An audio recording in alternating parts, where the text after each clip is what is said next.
বিপ্লব ভাইউ কি করেন? বিপ্লব আমাদের মাঠটা মেরামত করতেছে, আর কিছুদিন পরে খেলা শুরু হবে এই জায়গা। কারণ আর বছরে আমরা খেলছিলাম। ইসুফ ভাই কিছু বলো, খেলবার মনে কয় না সেই জুত, তাহলে যে পরিশ্রম করা লাগবে, যে বিপ্লব ভাইয়ের মতন ওই দেখো।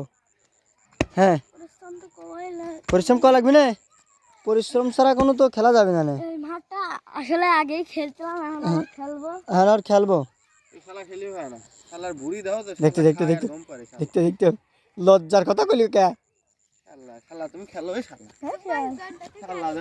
ও যে ওইটা হলে আমার বোর ভাই শালা, ও যে আমার বোর ভাই শালা, এই যে নাব এখন যে জায়গায় মই দিবি বোর ভাই শালা, বোর ভাই শালা। দেখো বোর ভাই শালা কি বুদ্ধি, বোর ভাই শালার কি বুদ্ধি। বিপ্লব ভাই এটা কামেরই সওয়াল, ঠিক আছে। এই ভাইটার আর বিয়ে দেবো, ঠিক আছে। এখন সেরকম মিয়া পাচ্ছে না, ভাই যেমন কামের, এই ভাবিটা এরকম কামেরই লাগবে, ঠিক আছে। কিন্তু ওর একটা নানি আছে, সেই কামের পারে, কিন্তু বুড়ো হয়ে গেছে, এলি বেশিক্ষণ পারে না।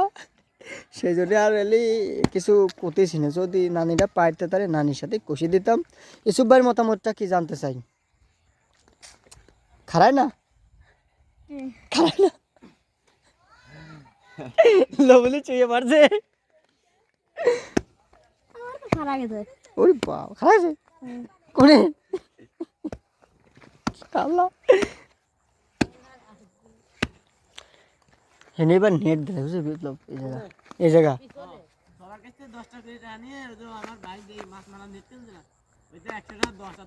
নেট না, ওইটার থেকে আরো ভালো হয়। ই দিলি ধর কয়েকদিন সিমেন্টের বস্তা দিলি,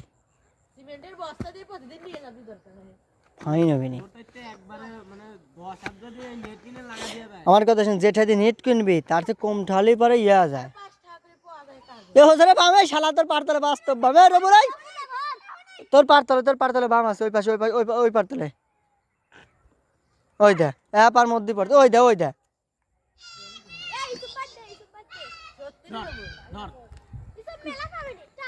হ্যাঁ থর বলো, হ্যাঁ আমি আসতেছি। হ্যাঁ শালা শালা থই না থই না